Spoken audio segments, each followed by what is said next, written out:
Hi there, Laura here of yourwaytoVA.com and betterbizacademy.com, and today I have some advice specifically for virtual assistants. I've hired a number of virtual assistants that I've worked with directly, and I've also managed quite a few virtual assistants to carry out a lot of digital projects online. And unfortunately, sometimes virtual assistants don't bring the highest level of professionalism to a job. There are several things that I've noticed, both in my own experience and consulting with other entrepreneurs, that virtual assistants might do, and it might be well-meaning, but it doesn't always lead the client to continue to trust you, and it can actually erode your relationship and end up terminating the contract. So here are 4 things that I think you should never do if you are a new virtual assistant. So number 1 is the person who never accepts blame. This is my personal pet peeve. Everybody makes mistakes, me included. As a virtual assistant, you are going to make mistakes. There are going to be things that you could have handled better, that the client could have handled better. There will be people you wish you'd never worked with. But I personally do not like working with virtual assistants who never accept blame. These are the people where there's always an excuse why it's not their fault. Sometimes they try to blame it on the client. Sometimes there's just an excuse, I was tired, whatever it is, but they never actually accept the blame for what they did wrong. When you have a business and you're helping somebody else run their business as a VA, you have a responsibility to let them know what fell apart and how you're going to fix it in the future. Simply saying, I'm sorry, I got tired and didn't get to it, doesn't really cut it. That's basically not accepting blame. I mean, we're all human, we make mistakes. There's a big difference between someone saying that and saying, hey, I'm really tired right now. It's my fault that I've overbooked myself. I won't make that mistake again in the future. Next week, I've lightened my load to make sure that I get everything done that's on schedule. So that's one way to really keep up your end of the bargain and just accept blame. I mean, I had a VA once, and it was actually the VA that I paid the most money ever to, never took blame, never just apologized for, something that was done wrong. It was always my fault or a technical glitch or whatever it might be, but the work either wasn't done or it was done poorly. And ultimately, I think that hurt me more than just admitting, hey, I did something wrong, or hey, I haven't been giving you the attention that I should have been. So if the blame is your fault, own up to it. Now, sometimes it will be the client's fault. Maybe the client gave you really bad directions and you didn't know what to do from there. So certainly say something about that, but be professional and talk about how the two of you can grow together and work together.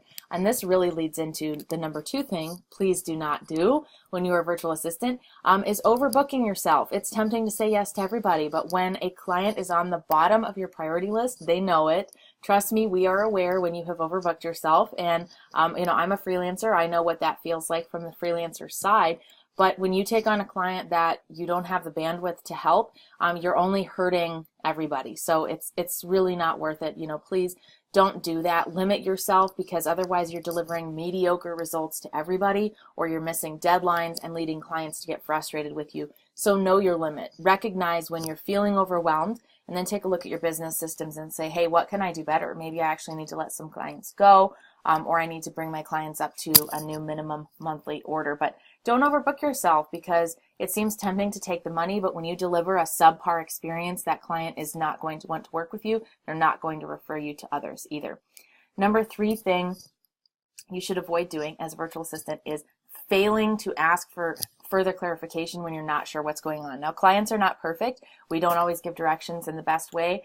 One of the things I really like about my team members now is that if I give them material that is not clear, they will come back to me and say, I have no idea what you're talking about. Can we get on a call quickly to figure this out? So don't be afraid to ask for help. There's nothing embarrassing about it. In fact, it's much better to ask for help at the beginning of the project than turning it in late or turning in something the client didn't need because you didn't understand the directions. Always get that clarification up front. It shows the client that you're very professional and that you care about the end result too.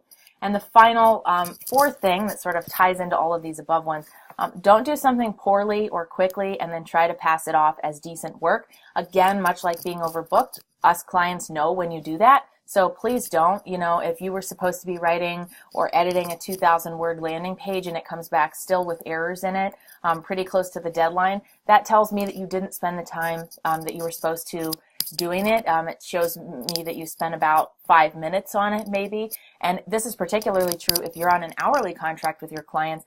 Your clients are going to hesitate paying your invoices because you're charging them for really shoddy work. Whether you're on a retainer or on an hourly position, you have to be giving quality to the client. We can tell when it's rushed. We can tell when it's late. We can tell when you've got too much going on. Now, things happen to everyone, so be upfront and honest when things are kind of eroding in your personal or your business life. If you've lost internet for 2 days, that's fine. Tell the client so they know what to expect and how you intend to fix the situation when your world comes back online. But don't try to pass it off as an excuse. Just own up to it, but always present a solution. I think that's where a lot of VAs fall short, is they'll tell the client what's going on, but there's no solution. It's just sort of like, well, there's a problem, and then the client doesn't know anything else. So I don't know, well, are you going to go to try to work somewhere else? Are you going to try to fix this? Do I need to reassign all of your tasks? Clients need to know this information.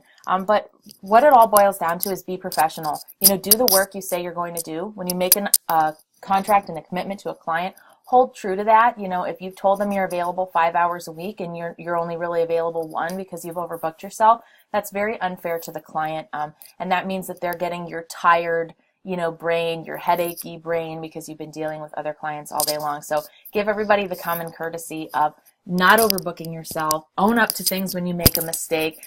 Don't try to pass off low quality work as normal. And, if you're not clear on the directions and you need help, ask for further information.